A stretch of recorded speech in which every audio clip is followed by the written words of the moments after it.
Ja çfarë thot Eltoni Lirian në një rrëfim të fundit për parashqivi Simakun.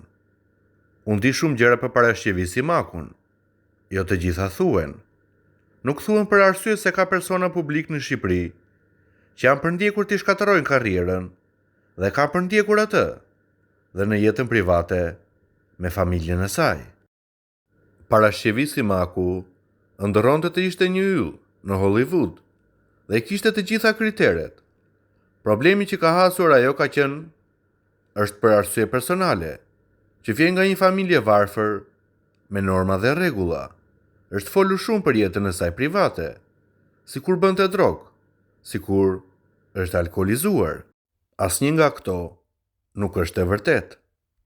Ajo dështoi, sepse nuk zgjodhi të ishte një punonjëse, siç janë shumë artistë të tjerë në skandalet që kanë parë në SBA.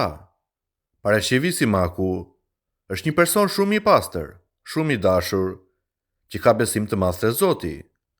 Kur ka shkuar në Hollywood, jo vetëm që nuk ka pasur mbështetjen e askujt nga shqiptarët, por edhe është goditur.